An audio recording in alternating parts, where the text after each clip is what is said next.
Awesome. Well, thank you so much for having me. This is my first time with you guys here, and I appreciate everybody tuning in. So, a little bit about me. I actually live in Colorado Springs, Colorado, and I am a certified professional dog trainer. I've been training dogs for about almost 30 years now and have a company called the Dog Gurus, which I co-founded with a business partner named Susan Briggs. The Dog Gurus is actually a consulting and staff training business for pet care businesses. So we work around the country and around the world helping pet care facilities understand how to take really good care of pets. And one of my specialties is canine body language.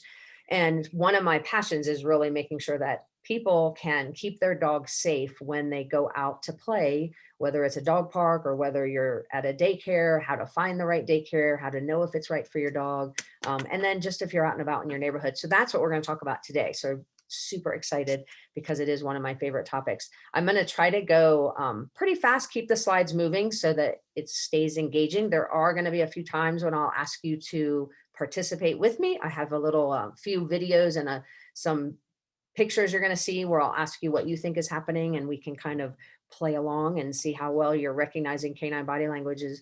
But other than that, feel free, like Miranda said, to type anything in the comment box as well.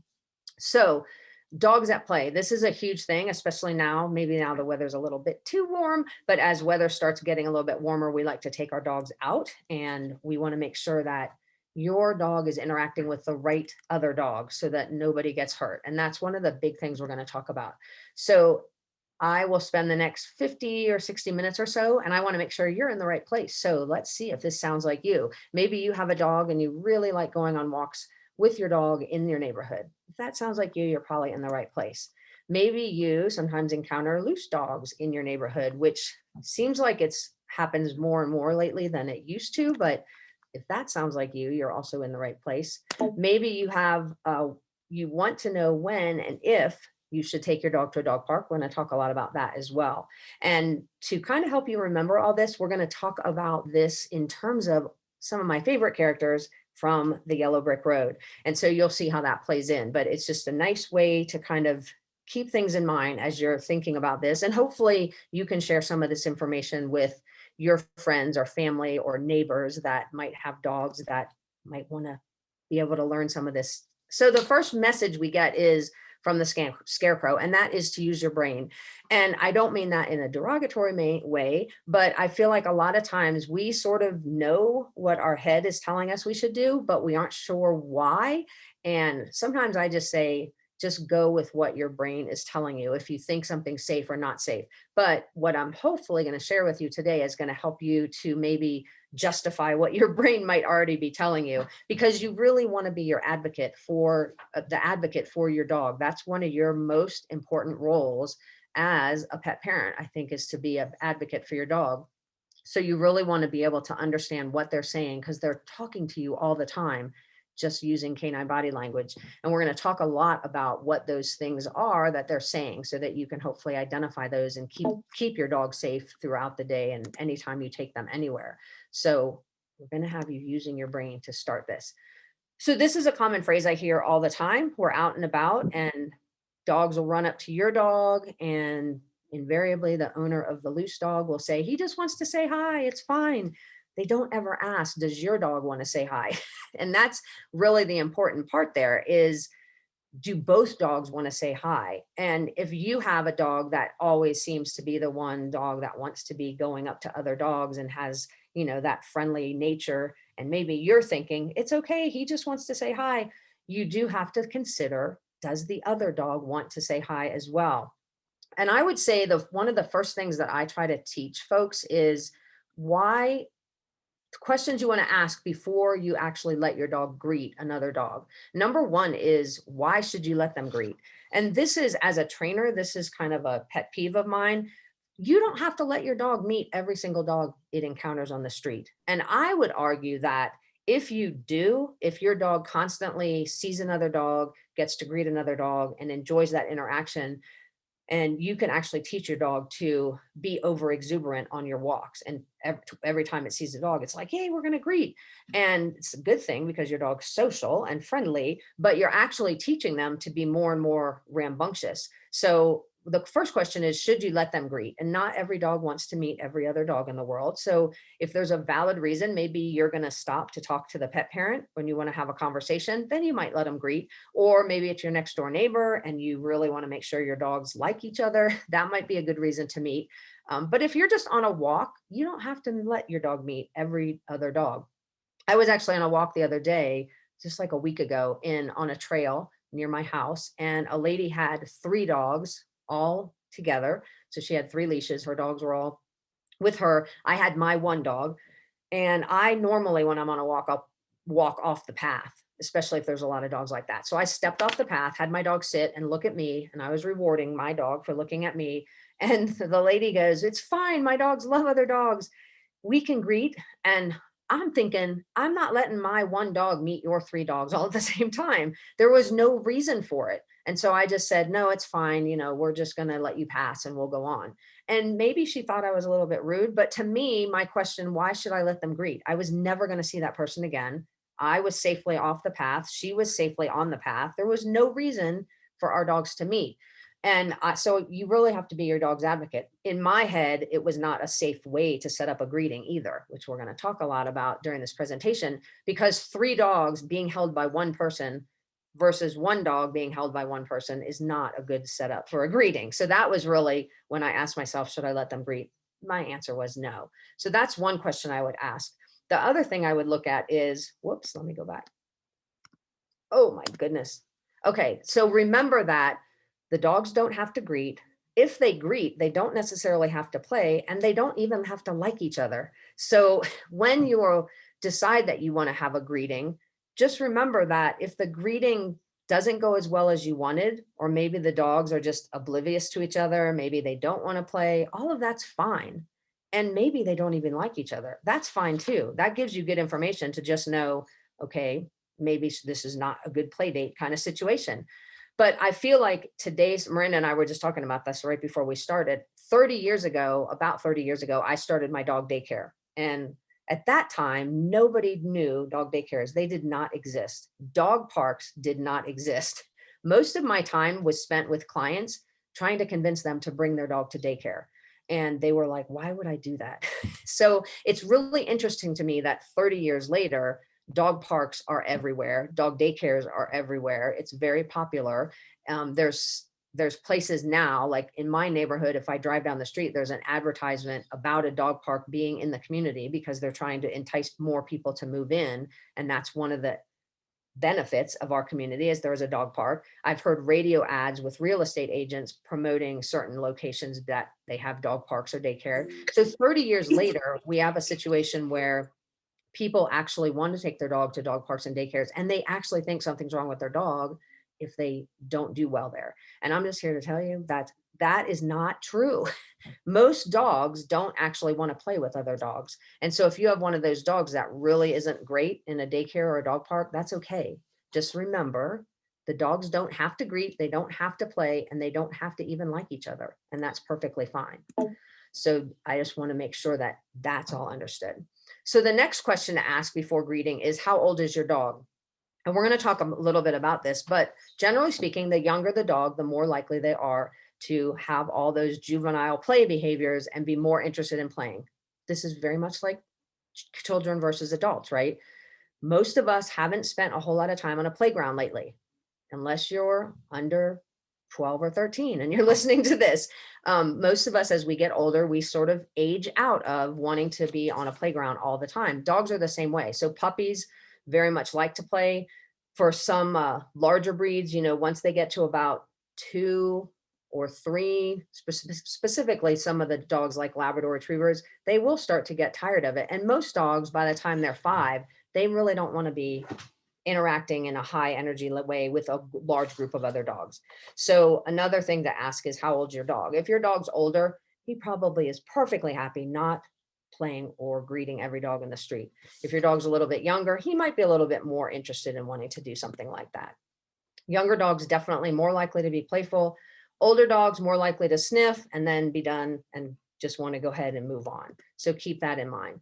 The other question to ask is, has your dog played with other dogs before? Because the past experience that your dog has had is definitely going to impact future experience. So what that means is if your dog has played with a wide range of other dogs and does well and enjoys that, he's probably going to do better in a dog park situation where he's meeting a lot of new dogs, or a daycare where he's meeting a lot of new dogs.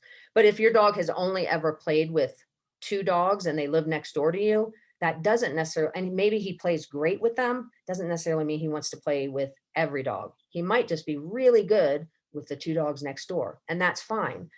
If you get a dog and you really don't know its history, that's a little bit harder to say that, but obviously the history that your dog has shown you in the past is going to have a little bit of an influence on what you can predict from the future. So again, prior interactions with dogs indicate those future interactions as well.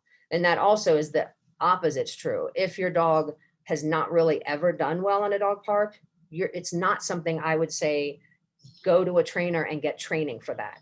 That's more about your dog's personality. If he really is not great with other dogs, that's fine. It's not something I would force him to have to enjoy. So you really want to take into consideration the personality of your specific dog. And again, if your dog doesn't like those things, it's not a problem. It's perfectly fine. And then the other thing you want to ask is, how does your dog play? And this is where I really think we have some misconceptions in society, where we think that if a dog is going to get along with other dogs and we're going to take them to a daycare or a dog park, or let them interact with the neighbor's dogs or whatever, we just assume that if my dog's friendly and your dog's friendly, then they can play and it's great. And the only fights ever happen are with aggressive dogs. And I'm here to tell you that is not true. Perfectly good, really good dogs will get into scraps or have incidents or get into fights with other dogs simply because their play style may not be right. And there's several different types of play styles. And I'm going to show you a video in a minute of a couple of those.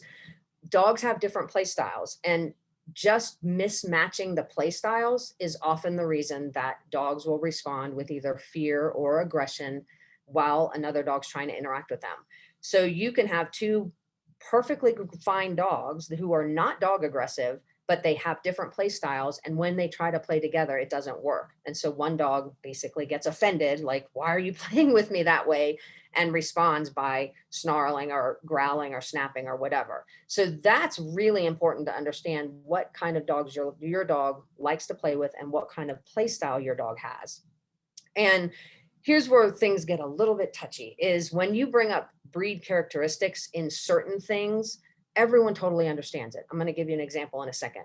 But when you bring up breed characteristics in terms of play, for some reason, people get really highly sensitive about it. But play styles really do depend on the age of the dog, which we talked about. It does depend on breed type. Certain breeds are genetically predispositioned, and doesn't mean that's a generalization. There are differences between even a single litter of puppies. They'll have a little bit different personalities, but as a general rule, breed characteristics do come into play in terms of play styles and whether your dog is going to be good with, a certain dog or a different dog. And here's an example of this. First we'll just go back to which dogs need socialization. A lot of people will take their dog to a dog park or daycare because they need socialization. So if I just put this picture up and said, which dog in this picture, and you can just type this in the chat box. Let me move my chat box so I can see it. Which dog would you say needs socialization? The little puppy on the left or the probably adolescent, little older bit dog on the right? I'm going to give you like 3 seconds to put something in the chat box.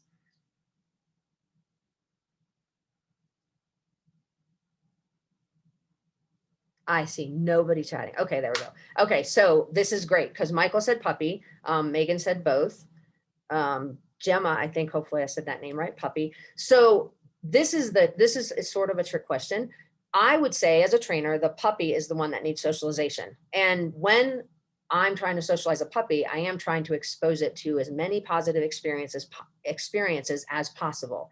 And that's typically what trainers talk about when they talk about socialization. It usually has to do with puppies under about 4 months of age. And for those puppies, I would not actually recommend they go to a dog park. I would look at socialization to human things and to the environment. So novel environmental stimulus like kids at a bus stop or fire trucks or buses or whatever, like loud noises, that kind of thing. But as Michael said, or I think it was Michael said, somebody said both, Megan said both, we do get a lot of people that will get adult dogs who don't do well in a dog's park. And then the owner is told by other owners, usually, your dog needs socialization. They're really not good in the dog park. And in that situation, I would be saying that's not really socialization at that point. So it is might be true that your dog might not like being with other dogs. But if you have an adult dog and people are saying you should take him to the dog park more often because he needs socialization, I would say no. He might need training. He might need behavior modification. He might need desensitization, but probably taking him to the dog park is not going to help him at all. He needs a more structured environment to help him with that situation. So when we talk about socialization, we're generally talking about puppies. And so as trainers, so I would really be cautious about saying the solution, if my dog doesn't like something, is to bombard him with more of it. Because there is a way to do that, but it's usually through a much slower process than just throwing them into a dog park. So you kind of want to be sensitive to that. Okay, going back to the breeds real quick. So if I were going to show you this picture, which breed, or we could say breed type, if these happen to be mixes, which breed is most likely to nip at the heels based on the breed characteristics that you know about these breeds. So we have a Cavalier on the left, we've got a Corgi in the middle, we've got a Chow on the right. So if I say which of these breeds is most likely to nip at people's heels, what would you guys guess? Okay, so Catherine said Corgi, Spaniel. So several people said Corgis. So Corgis are herding breeds. So as a breed characteristic, they were bred to actually round animals up because they are a herding breed. So the Corgi would be the one most likely to nip at heels. Chow, typically a little bit more aloof. Cavalier, very friendly, playful, typically. So again, breed characteristics come into play.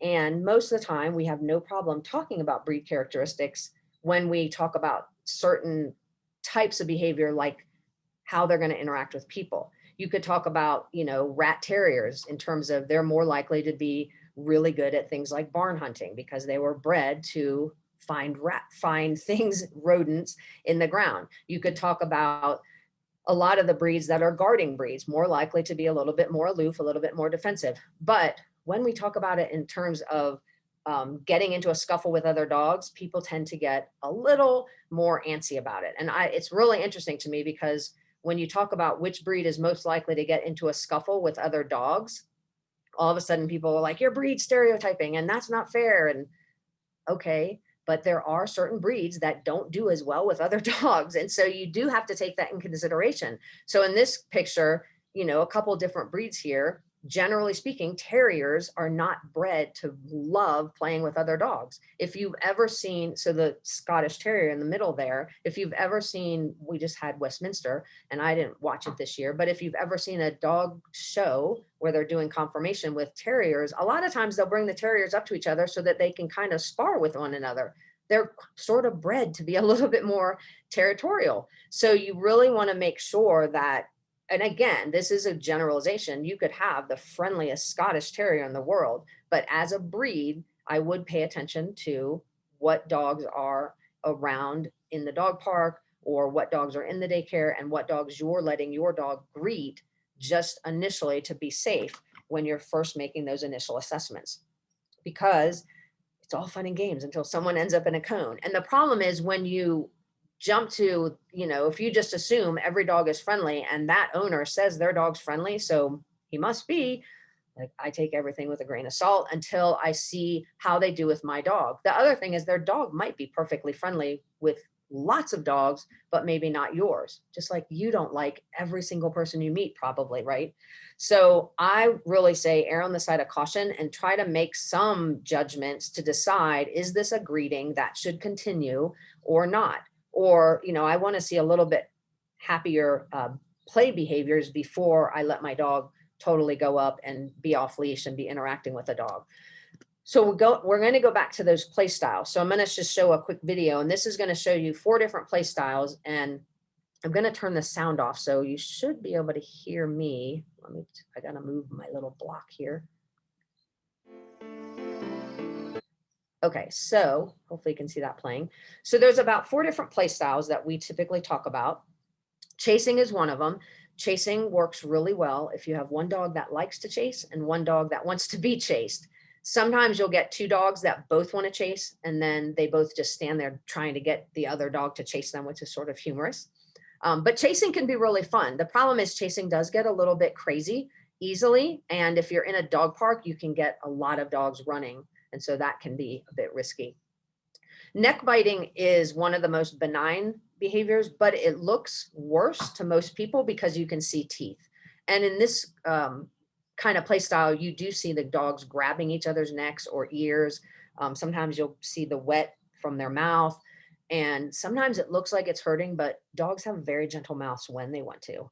And so this play style I actually love because it's fairly benign. Cat-like play is with a lot of smaller dogs. So in this video, you actually see the Cavalier is really doing the cat-like play. The Beagle's actually doing more body slamming, but which we'll talk about in a second. That it only works, this style mixing it up only works because the dogs are about the same size. If you have a Labrador Retriever who likes body slamming, and they're doing that to a cat-like play like a Cavalier, the Cavalier is going to go flying across the room, and it will not be fun for the Cavalier. So here's both of those dogs again doing cat-like play. And then body slamming is just very physical. A lot of the sporting breeds do this kind of play. This is the kind of play style. If you have a daycare, you end up with drywall holes in your drywall because they slam into it. And you can see how much space they use. Like they're really pushing into each other and using a lot of the space. So remember what you want to look at with play styles is those are 4 different play styles. One is not better than the other. And most dogs tend to do 1 or 2, depending on the breed and depending on the style of play that particular dog likes. But it's not that one play style is better than the other. It's just that you want to mix the right play styles together. So you want to mix dogs that really like chasing and like to be chased. Those dogs are great together. If you have a body slammer, put them with another body slammer. If you have a dog that likes that neck-like play, then put them with another dog who enjoys that. Where it becomes a problem is, like I said, if you have the body slammer who is body slamming a dog that just wants to just do really gentle cat-like play, that's where it doesn't work. So you have, like I said, a lab who will body slam like a toy poodle. Toy poodle is not going to be having fun. The lab probably will think it's great, but that's where you end up with a lot of situations at dog parks happen because the wrong play styles end up mixing together, and either one dog can't disengage from it or the owner's not there to help redirect the dogs. And then the dog that's basically having no fun is going to respond with some type of aggressive display. And then that dog, unfortunately, usually gets labeled as aggressive, and they usually aren't. It's usually they're just not in the right play group with the dogs with the right play styles. So you really need to pay attention to that too. Whoops, let me go to the next slide. So I often say good intentions do not equal good results. And that's where we really have to use our heads, going back to that scarecrow, using our brains to make sure that just because we think everything's great doesn't necessarily mean it will work out that way. And a lot of times we see that in dog parks where one dog's not having fun and the other dog, like let's use the Labrador Retriever and the toy poodle example, the Labrador Retriever owner could very easily say, oh, it's fine. That's how he plays. He loves playing that way. And that might be true. But the reality is if the toy poodle is not having fun, then all those good intentions don't mean anything. That would be like me saying, my son's pushing another kid at the playground. I'm not going to be able to just go, oh, it's fine. That's just how he plays. He likes to push kids. Like no other parent would put up with that, right? But somehow we get into that fallacy when we're in a dog park or when we're watching our dog interact. So you really have to make sure, just because you're thinking this is a really good situation, both dogs or all the dogs who are in that group have to be having fun to make sure that it's the right thing for everybody. So the second thing is your feelings. I always tell people, trust your gut. So the scarecrow tells us to make sure that you understand what's going on in your gut and trust those feelings, because you know your dog better than anybody else. You know when he just is slightly off, or she's just feeling a little bit weird today, or just like, you just have that feeling of when your dog is happy and when they're not. And I would totally trust those feelings as you're working with other dogs, with your dog around other dogs. We want to make sure that it's not it's not just okay to intervene. It's obviously your main goal. So I talked about at the beginning, really, really, really, you want to be an advocate for your dog. And it's not only okay to intervene, it really is your job to intervene when things are not going well. And that means maybe stepping outside your comfort zone a little to say, hey, my dog doesn't like that. We're going to take him home. Or my dog's not happy right now, so we're going to go home. And that could be for anything. If you're just walking down the street and there's a lot of trucks or a lot of loud noises or whatever, and your dog's just not happy, then it would be something to notice and say, okay, I need to work on this so he doesn't freak out around loud noises or buses or trucks or whatever. And that's a great reason to contact a trainer to help you and do some behavior modification. But in that given second, it might just be better to say, my dog's freaking out. I probably should just be his advocate, take him out of here, take him home, and then we'll figure out a next step to help him learn how to deal with this stuff better. And the same thing, if you're at a dog park and your dog is hiding under the picnic table or hiding behind your legs, it might just be time to say, he's not having fun today, and maybe come back in a different time. So you really, really, really want to make sure that everything your dog's doing, you're kind of looking at it as, is my dog happy in this situation or not? And we're going to talk a little bit about some more of those signals as well. So if we're going to set up a greeting, so we went through those questions at the beginning and we decided, okay, this is a good situation for my dog. I think I should go ahead and do the greeting. We want to always assess, setting that up for success, because it's that whole, you only have one chance to make a good first impression. It's the same thing with dogs. So you want to look at how successful you think you can set the greeting up. So I'm going to give you another sort of trick question. And that is, would you say that if these two dogs, an 8-month Dalmatian and an 8-year-old Shepherd mix, were going to meet based on the only thing you know about the dogs is what you see right here in the picture? So based on that, would you say this was a low or a high risk greeting? And why, if you have a reason for why? It might just be your gut, which I would say go with your gut, like the Tin Man says. But if you had to guess, what would you say? Okay, so high risk puppies can bug older dogs. You guys are rocking it. Okay, ages is a difference. You guys are awesome. I hardly ever have people that actually answer this right. So you guys are great, because most of the time people say, well, the 8-year-old Shepherd, he could be kind of mean. But the reality is, and several people said, it is high risk because of the age difference. And mostly because if you look at the Dalmatian, very high energy, just if all we have is based on the picture, very high energy. And yeah, that 8-month-old Dalmatian may totally annoy the Shepherd. So it is a high risk greeting. Doesn't mean you can't maybe set it up so it works. But I would really, a lot of times people say, so I love you guys because you answered really, really well. A lot of times people say, oh, you're going to have to make sure that the 8-year-old Shepherd doesn't, get mean. But the only reason for the most part that would happen is that Dalmatian doesn't understand canine body language or misses the signals to say, you need to chill out. Or I would actually, if I were going to set this greeting up, I would actually make sure that the 8-month-old Dalmatian has some exercise ahead of time, so he's maybe a little bit more calm. And I would really monitor it, that if he does pester the older dog, I would just move him away. Doesn't mean you can't let them greet. It's just making those decisions ahead of time to say to yourself, if I'm going to let my dog greet this other dog right now, what does it look like? How is it, high or low risk greeting? So you want to kind of ask yourself those questions so you can set things up for success. All right. So what about this one? 3-year-old Cane Corso, 4-month-old Chihuahua mix, low risk or high risk?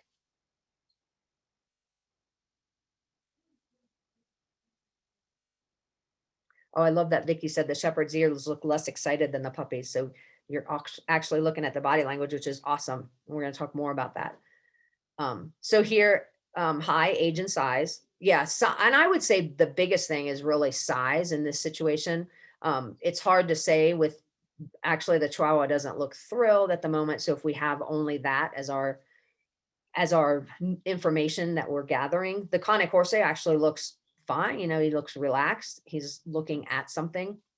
Obviously, you would be watching their body language as we start to do the introduction, but this would be a high risk greeting simply because of the size. And a large dog can even just roll over or step on a smaller dogs. And this is one of the biggest reasons that at dog parks, I always would tell anybody, there's a reason most dog parks have big and small dog sizes. A lot of times people will say, oh, I'm just going to take my little dog into the big dog area, but it's so high risk for a whole bunch of reasons. One is simply the size difference is a risk to a small dog. But the other reason is because small dogs can actually trigger a dog to run after them and grab them. So this is the reason dogs chase squirrels or bikes or any kind of small moving object. That can happen with a little dog in a dog park who runs by a large dog. They can actually trigger that large dog to chase them. So I really don't think it's safe to have dogs of different sizes together. Again, if this was like your next door neighbor, I might set that up to say, hey, let's let our dogs greet. But I would be super, super cautious just because of the size difference. And frankly, I don't tend to do a lot with puppies 4 months and under in terms of greeting other dogs. Unless it's in a controlled puppy class where the dogs are all monitored, I wouldn't take a 4-month-old puppy typically to a dog park. And the only reason I would take them to a daycare is if they had a puppy program where that puppy was with other puppies. So a lot of things, hopefully, to get you thinking about when you're out with your dog, what considerations to have as you're deciding if you should meet. Then, if we are going to have a greeting between two dogs, this is the pros, the polite versus rude greeting behaviors. Now, I'm going to show some pictures of these, but basically polite, you have dogs that will approach at an angle. Their usually body language is really relaxed. So they're not stiffened or straightened out. They're not tense. They're not holding their breath.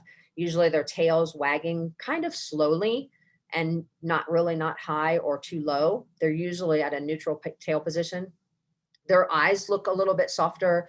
And then usually when they greet, assuming that body language is all good, they'll usually sniff their face, the muzzle, and then they'll move down the body and usually end up sniffing the tails and kind of circling around. So rude behavior is pretty much everything opposite of that. So really stiff behavior, approaching head on, not arcing out, really, really stiff tail carriage, just a lot of direct staring. And then usually instead of sniffing muzzles, if they're kind of challenging one another, they might put their muzzle over the shoulder of the other dog and hold it there. A lot of times, if it's a rude greeting, that one dog won't allow the sniffing to happen at the rear. Another dog might jump on a dog or might bark in their face. So those things would be more on the rude category. Now, I say this saying not every dog reads my little nice handy PowerPoint here. So you're going to have a little bit of a mix of this stuff sometimes as dogs sort of figure out if this is a good thing or not as they're doing the greeting. So behavior becomes very fluid. So you really, really have to pay attention to this. But right off the bat, if I have a dog just sort of charging my dog, I'm not going to stop. I'm not going to let that greeting happen. If I'm assuming obviously the owner's with the dog, I'm going to say, no, stop. I don't want them to greet that way. Like if they're just charging head on, I already know that's not setting the dog up for a safe or successful greeting. It might go well, but I really want to make sure it's going to go well. So I'll step in and kind of be my dog's advocate at that point. If I have a dog that's like, my dog's fine, let's let him meet, and it doesn't seem to be very polite or slow it down a little bit, I would often try to get dogs to just pause for a few minutes before they do the greeting and not just necessarily run up to one another. So a couple of pictures of some of this. So again, arced approach. One dog is usually at an angle to the other dog. And it doesn't really matter which dog is which. It's just different from a dog that's approaching head on. The sniffing of the muzzle and neck is fairly common with polite greetings, but it won't, if you count to like 3, they're usually moved on to sniffing another part of the body. And usually they go down the body to where they're sniffing the rear end. So it's not, and again, sniffing the rear end and they start circling, they don't sniff and stay that way for 20 seconds. Usually within, if you count to 3, usually they've moved on to another thing. So you want to kind of watch, and all of that is polite greeting behavior. If something happens and the dogs stiffen or suddenly freeze, or one dog puts his head over the shoulders of the others, then I might call the dogs apart and maybe start the greeting again and not let them go on too long to where I think either dog is uncomfortable or nervous.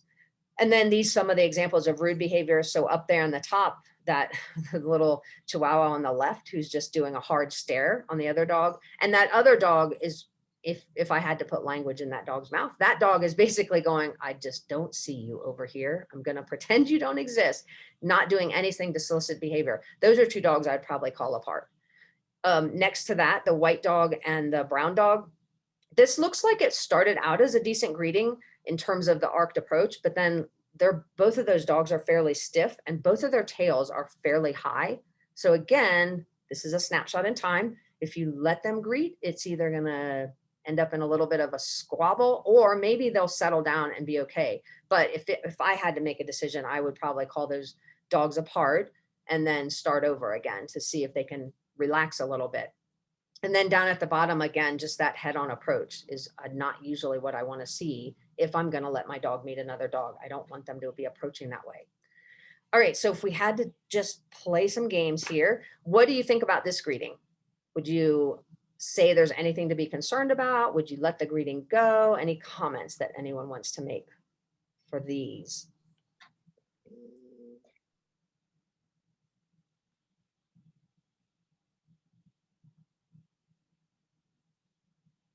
Everyone's typing. Okay, so Vicky said seems polite. Yep, this one is fairly good. I mean, neither dogs are really stiff. You have an arced approach. You have a little bit of maybe nervous curiosity, but nothing that would make me say, okay, I don't know, we don't want them to be greeting at all. In this next one, again, fairly okay. There's a puppy over here laying on its back on the far side of the right side of the screen. So just ignore that puppy. In terms of the larger dog and the puppy who's standing, fairly calm, the only thing I'd be worried about is whether or not I knew the history of the adult dog to know whether or not it gets along with puppies. But I would probably say this one's okay. The puppy's being appropriate. The adult dog doesn't seem excessively hard staring or very stiff or tense. So that's all good as well. In this one, the Great Dane, I was trying to think of the name. The Great Dane is actually in a play stance. That Great Dane's about to thinking, maybe I should do a play bow and neutral tail. The fact that his body is off kilter, so he's not balanced, is actually a good sign. It means he is more playful. But the other dog, I'm a little more worried about. The other dog, very stiff, very frontal, so leaning forward, and just huge, just pretty much staring at that dog. So that one I would be a little bit more worried about and would probably call the dog away. Again, this is a snapshot in time. My dog gets approached, my lab gets approached a lot by other dogs who are looking like this dog on the left. And almost always he does some goofy play behavior and diffuses the situation. That's his past history with dogs. That being said, I also don't take him to a lot of dog parks anymore because he does get approached that way. And most likely that's because he's not neutered. He's 5 years old and not neutered. So he sometimes gets approached by other dogs because of the fact that he's not neutered, not because of anything he's doing other than that. But he's really super goofy. So a lot of times he actually can diffuse things, which is sort of interesting to me. Then this is a great one because a lot of people will say, this greeting's great. Like, look how much fun that dog on the left is having. And if that's all you're looking at, that dog is totally having a great time. He's having the time of his life on the beach. But look at the other dog. And that's what I want you to get used to doing, is look at the other dog. The other dog, not so thrilled. And so this is a greeting that maybe I would stop only because that other dog is not happy. And when a dog is nervous or scared, a lot of times that is what will cause them to show their teeth or growl or snap or whatever. And it's just not fair, because you can see right now that that dog's not thrilled with that greeting. This one I only show briefly because the dog on the left who's doing the sniffing of the rear is actually being polite. Maybe he's sniffing a little bit too long. The dog on the right, who's got his ears back a little bit and is sitting down, that sitting down is actually, unless they obviously told him to sit, but assuming that these are just two dogs playing and that dog on the right sits, that's actually a cutoff signal to mean, okay, we're done. So can you stop sniffing my rear now? So for that, I would make sure if that dog on the left, I would probably be calling away just because the dog on the right has said, okay, we're done with this whole sniffing situation. And that dog's actually being polite and just doing a sit, because if that doesn't stop the dog on the white dog, most likely this little poodle will turn around and snap at him. And we want to intervene before that happens.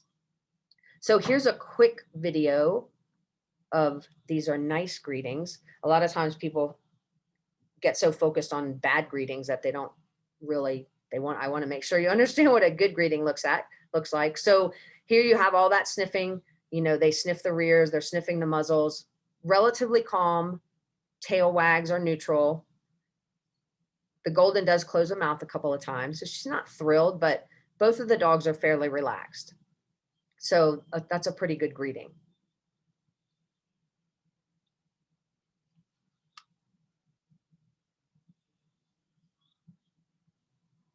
And that's where I wouldn't really intervene to do anything.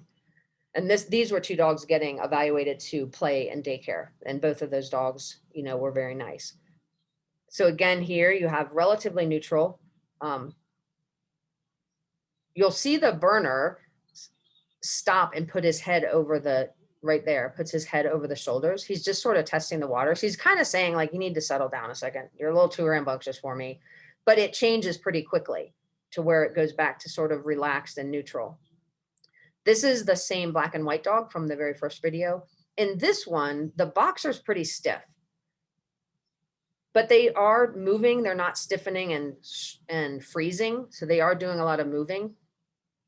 And then you're going to see that both of these dogs actually want to be chased. This is what it looks like when you have two dogs that both want to chase, that both want to be chased, is they're both kind of doing these little play bows like, you chase me, no, you chase me, no, you chase me. So that's what all this is. And you can see the biggest thing with these two dogs in terms of daycare is that if you put them out on the play floor at the same time, they're both going to just go crazy racing around, which is not necessarily a problem, but in a big group, that does get all the other dogs really riled up. But again, a fairly nice greeting, which is nice. So then the other thing I'm going to bring up really quick is we always talk about supervising the dogs so that you can make sure things are safe. But what I want to bring up is that supervising dogs is about as successful, or telling someone to supervise their dog is about as successful as telling somebody in a hospital room, okay, just watch all of these gadgets and let me know if anything happens while I'm gone. Like for the nurse to tell you that while you're sitting in the room, unless you're a nurse or a CNA or a doctor, you probably have no idea what all of that gadgets are that are in the hospital room. You don't know what the noises are. I know I've been in hospitals before with visiting people, and the IV machine will start making noise. And I kind of freak out because I'm like, why is it making that noise? I really freak out if nobody comes in to fix it. And usually then if the nurse comes in and I say, what's all that noise? She'll be like, oh, it just, there's a kink in it, or there's an air bubble. Like usually it's anything major. But if you don't know what you're watching, there's no way you can help that doctor or nurse. And if there's no way you know what to supervise, there's no way you actually can help your dog either. So it really is important to understand what you're seeing. And it's important not to rationalize away what you might be seeing. And so I put this for rationalize. You're telling yourself rational lies sometimes by accident, because sometimes we talk ourselves out of what we're actually seeing, and we decide that we don't need to be our dog's advocate because whatever we're seeing isn't necessarily the right thing. But I'm just going to go back to that trusting your gut and using your brain that we learned from the Scarecrow and the Tin Man to make sure you're actually keeping your dog safe. And we're going to talk a little bit about some of these signals that will help you.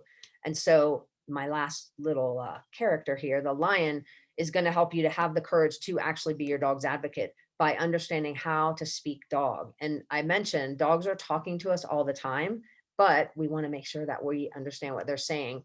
So a few stress signals. And I think most people, when they get to extremes like this, the dog is obviously growling, or the dog has its tail really, really tucked, or they're destroying something, we probably know that's a little bit of stress going on there for whatever reason. But we want to make sure we understand some of the other signals. So a few other easy to recognize stress signals. Closed mouth versus open mouth is a huge one. So if your dog is panting, normally, and all of a sudden they close their mouth and it's almost like they're holding their breath, that's a sign that your dog is not totally comfortable. So really, really, really pay attention to that when your dog is doing a greeting or you're introducing your dog to something new.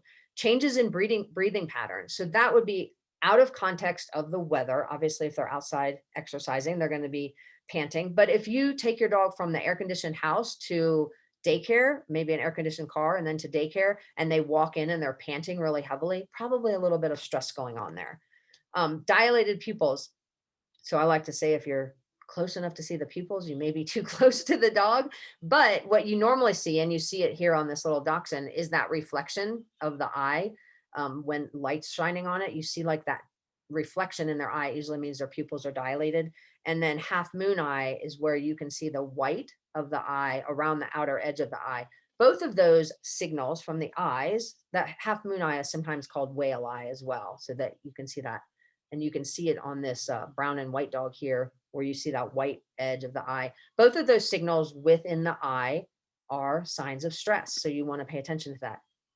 Lip licking, obviously outside the context of a dog that just ate a biscuit or something, where they're going to lick their lips. But if you just have a dog that closes its mouth and is flicking its lip, flicking its tongue and licking its lip, that's usually a sign of stress as well. And in this picture, both dogs have their tongue out. The Newfoundland in the back is actually just panting and running. That's normal tongue carriage, basically. The dog in the front is the one that's doing the lip licking. So he has a closed mouth, but his tongue's flicking out. The look away is literally what it says. The dog's looking away, pretending like talk to the paw. You don't exist. That is usually a sign of stress as well.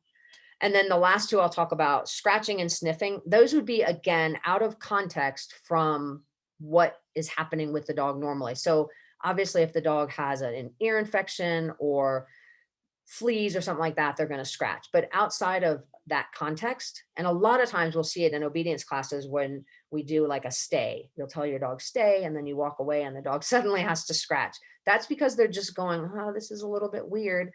Sniffing out of context, again, same thing. When you're, walking your dog and he sniffs something on the ground that fell, that's obviously normal. But if your dog is just all of a sudden, you tell them to do something and they're like, I really got to sniff the ground, it can be a stress signal, kind of a displacement signal to say, I'm kind of nervous. I think I'll just sniff things right now to diffuse the situation. So stress signals don't mean the dog is about to bite. So I just want to be clear about that. Stress signals are more just telling you, hey, the dog's a little bit uncomfortable. So let's see if we can get the stress signals to go away, or change the environment, or change the situation that we're doing with the dog to get those signals to go away. What you really want to pay attention to is if you get more and more stress signals building up on one another, that's where it becomes a problem. So let's look at a little video here around the sound.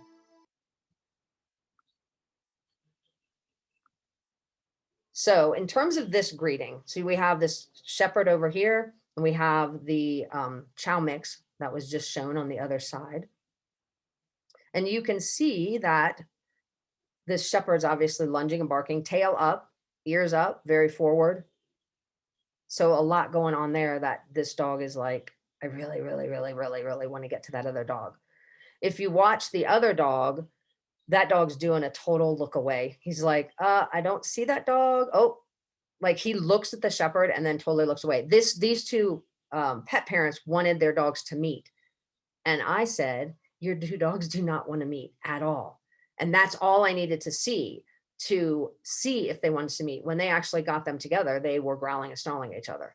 And I saw them at this distance and I was like, yeah, no kidding. Like that brown dog is obviously saying, I don't want to meet that dog at all. And that's the situation where you have to say, why should we make them meet at that point? They're like 10 feet apart and not wanting to meet. So let's just let them not meet. Oh, let me turn this. All right, so here's another one. This, you're not going to see the other dog just based off of this dog's behavior. When we brought another dog in, the other dog is right here. This lab, very friendly, waggy tail, And then she says, oh no, that dog does not want to play. So the lab actually recognized it before the pet parent. The pet parent was saying, oh, I really want Mercy, was the lab. I really want Mercy and Rocco to meet. Rocco is completely front and back. So all that forward head on approach, very highly agitated, tail up, a lot of lip licking. He actually does show his teeth at one point, which I'll show you in a second when we show it in slow motion. So this is that same clip, but I'm just looking, I just slowed it down. So all of that front and back is not friendly behavior. So typically when you have a dog, that's that whole, I'm going to charge you kind of thing. It closes his mouth. Rocco's mouth is now closed, which is a stress signal.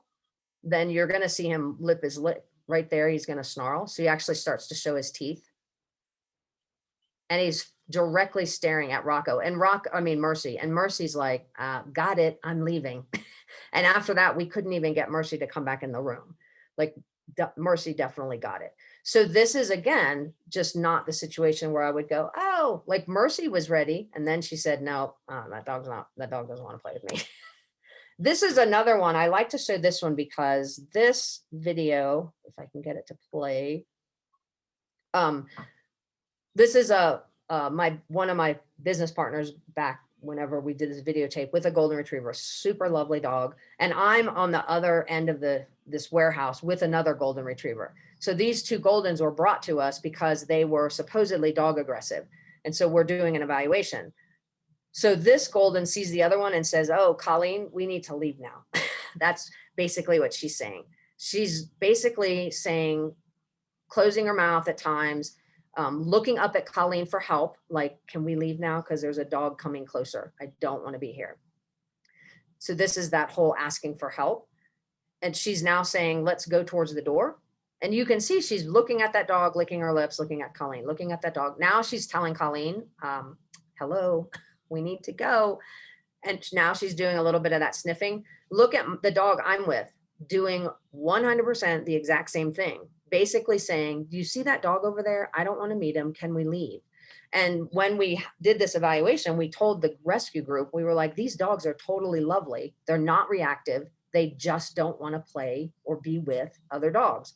And the rescue group was like, no, let's put them together. You'll see they'll start fighting. And I was saying, yeah, I already see that. That's the thing, is you can tell both of these dogs are doing lookaways. They're both doing lip licking. Neither of them are showing any interest in wanting to be with the other dog. And that's what you want to pay attention to. At this stage, I was telling them, these dogs don't want to be with other dogs. So let's just find homes with them where they're not going to have to be with other dogs. They were actually really, really super lovely dogs. They loved people, which was awesome. And these dogs both went to really good homes. They just weren't dog park dogs, and they didn't have the kind of golden temperament I think a lot of people think about, where, oh, they're going to love every dog they meet. They were great dogs though. So then just a quick note about that sort of help me behavior, which that dog was jumping on Colleen. You'll see this when dogs do want some help. And so you're going to see this with this little black dog. So the lab is like, whoa, we got to play. And then the black dog runs over and jumps over on that other dog, or the lab jumps up on the other dog, because you can see the little black dog's like, I don't want to play with you. You're like a lunatic right now. And that little yellow dog's like, okay, somebody needs to get me out of here because this black dog doesn't want to play with me. And he runs over and jumps on his owner.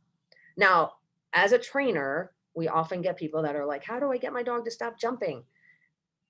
Sometimes jumping is a signal, not necessarily just a bad behavior. So you want to really look at, is your dog jumping? So this is that whole sniffing behavior. And then that little dachshund is jumping on the daycare attendants.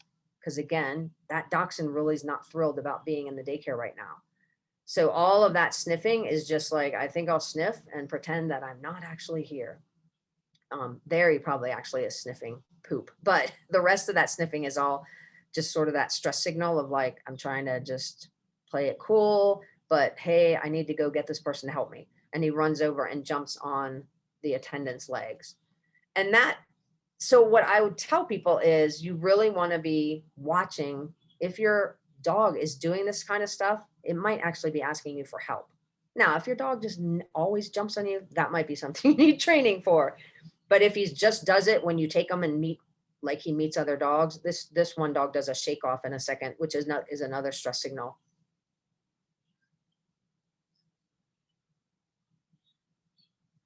I'll just let that play so you can see it real quick.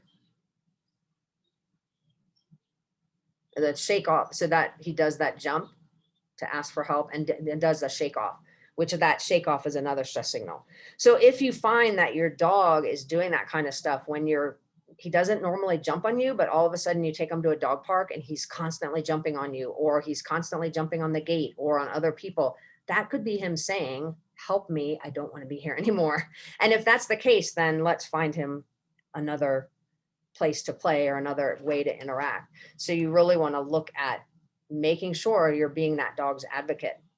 So hopefully that gives you a little bit of understanding of really following your heart, having courage, and following your brain to understand your dog and understand a little bit about what your dog might be talking to you about when you're introducing them to other dogs. And obviously we all want, the cute little dog that loves to play with every other dog's. But I would also say for most dogs, they're perfectly happy at home. There's no place like home. And they really, really will be happy. If they don't like other dogs, it's not a problem. Just start to recognize what would be the best playmate for them and how to set up those meetings the best way. And if that's not your dog's thing, it's fine. Just find something else for your dog to do. Probably playing with you or other people, because a lot of dogs really would prefer people. So I know we started a little bit late, but we have a few minutes for questions. I'll put my contact information up there as well, if you want to reach out to me, and I'm happy to throw it back to Miranda if there are any questions. Awesome. Thank you, Robin. That is a ton of really good information. Folks, if you do have questions, please feel free to put them in the chat. We have a couple. One is, if your dog seems pretty barrier reactive, how might you set them up for success when meeting other dogs? Oh, that's a great question. I actually don't typically use barriers to do dog-to-dog introductions for exactly that reason.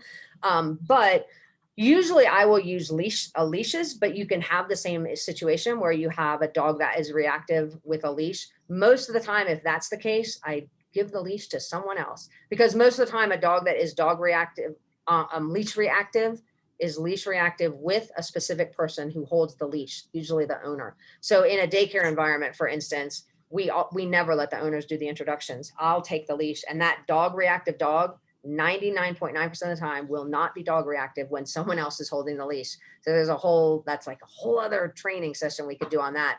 And then the other things about leashes is you do have to try to keep them loose, because tension on the leash will cause a problem. So I would do that. I really don't like and I will usually drop the leash on the ground as soon as I feel comfortable and let the dog drag it, just so I have a safety mechanism there. I don't do that in a dog park though, for obvious reasons, because there's usually too many dogs. The best way really to do an introduction in a dog park is to put your dog in like that double gated area and just stand there for a long time, up to like 5 minutes, until the dogs on the other side of the fence get bored and leave. The last thing I want to do is throw my dog into the dog park when all those other dogs are gathered. The gate is the most dangerous part of the dog park. So I will usually just stand and hold my dog away from the gate until the other dogs get bored and leave, and then I'll let them go in. Awesome. So another question was about shake-offs. Are they a release of stress, and are they good? And is yawning also a stress signal? Yes, yawning is a stress signal. And I would say shake-offs, in the sense of it does release stress, so it is a good thing, but I would just note that the dog was stressed. So that's what I want to pay attention to.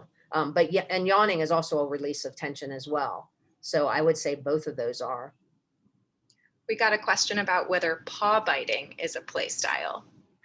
I would put that in the same category as neck biting. It's sort of that whole grabbing of the body, where I think, but then I would be looking at how the other dog interacts with that and accepts that, because a lot of dogs who might grab the paw of a dog while they're playing, that's a little bit more sensitive of an area. Same thing with the stomach. So a lot of times that will not be viewed as favorably by the other dog, by the dog on the receiving end. Yep. Okay, how do you determine a play style? I noticed my 11-month-old puppy is about 40% neck biting, 40% chase, 20% body slamming. Does a puppy just eventually start to prefer one style over others? Yeah, well, I would say most of the time you will see one start to become more dominant. However, there are some amazing chameleon dogs. These are like the greatest dogs in daycare that actually will adopt their play style to whatever dog they're playing with. And it's very much like the highly socialized animal or person that can do that. Those dogs are golden when they can really do that, because those are the greatest dogs in the world, because you can put them with just about any dog and they will just adapt to whatever dog they're playing with. So there are those sort of unicorn dogs that will have multiple play styles, but most of the time one will start to become dominant. I would say for most dogs, the neck biting happens after they get tired. So for most dogs, neck biting is usually like what they do after they're too tired from running around. Like they'll be chasing, chasing, chasing, and then they collapse on the ground and resort to neck biting. So I see that more often than neck biting being like the predominant behavior they show. Absolutely. All right, we have a 5.5-month-old, and every time she interacts with another dog, big or small, she keeps jumping onto the other dog. How do I teach her to not keep jumping? Yeah, so that's one of those trying to exercise her before she meets other dogs, and then monitoring her play so that she actually has to learn some impulse control. So I would be doing lots of impulse control training. And then the other thing is that doing a lot of calls away from the dog, so she gets more reinforced by coming away from the dog. And that kind of setup does require usually somebody who's actually helping you to manage and work with your dog. So that type of thing is really hard to do if you're like at a dog park, because you do need a little bit of cooperation. So setting that kind of scenario up with through a trainer or someone that can help you, or just another pet parent who knows, hey, this is what I'm trying to do. But it's a lot of impulse control stuff to teach, especially labs, because to them, that's like a good way to greet a dog to jump on their head. And the problem is that some dogs will tolerate it, which isn't the greatest, and then other dogs will find it totally rude, and they'll get snarled or growled at or whatever, or possibly bitten. So that's why you really don't want to let it continue. Yeah, absolutely. Okay, somebody says, you just released a lot of stress for me. My 9-year-old Chow Mix rescue maybe doesn't need to go to a dog park. He wants to bark at other dogs and wags his tail fast, but he's getting much better when I gently push his lower jaw up when he barks. Yeah, so I would say most 9-year-old dogs are not going to have fun at a dog park, to be honest, unless they're there by themselves. Which I take my dog to a dog park all the time by himself. And I would also say for the most part, chows tend to be more interested in interacting with a human or maybe one dog, not necessarily a dog park. If your dog is What I require from dogs would be that they can walk down the street and not be reactive, not be barking, not be lunging. But they don't have to love every dog they meet. And I don't even care if they meet them, as long as I would be working with your dog to just say, hey, let's just work on, can you look at me instead of barking? And that's what I would be working on a lot, even more than just closing his mouth. I would be saying, because closing his mouth, you're working on the symptom that he's barking. But there's a reason he's barking that has to do with his emotional state. I would be working on his emotional state by saying, hey, every time you see a dog, I give you chicken, which is going to make him go, dogs are totally awesome. I get chicken when I see them. So then he has a choice. You can eat chicken while we were passing this dog, or you can bark. And most dogs, if you do that, practice that enough, they're going to want the chicken. And so you're changing their state to where now they're like, I don't really need to bark. There's nothing, to deal with that dog. So you're just replacing their behavior, but you're working on the actual reason the dog's barking instead of just the symptom. So, but yeah, absolutely. Your dog does not need to go to the dog park, and probably is way more happier with you anyway. Awesome. Thank you so much, Robin. I really appreciate it. I know you have to get out of here, but thank you so much for all of your time tonight. Again, folks, if you have any questions, Robin's information is up here. I will make sure that the presentation gets emailed out to everybody tomorrow. It'll be a YouTube link. If you'd like to make a donation, please do. If you want to work with Robin in the future, her contact information is there. You can also email me if you have questions, and I can make sure that they get to Robin as well. So thank you all so much for coming out. We appreciate it, and we will see you soon. Yep. Thanks, everybody. Bye. Bye.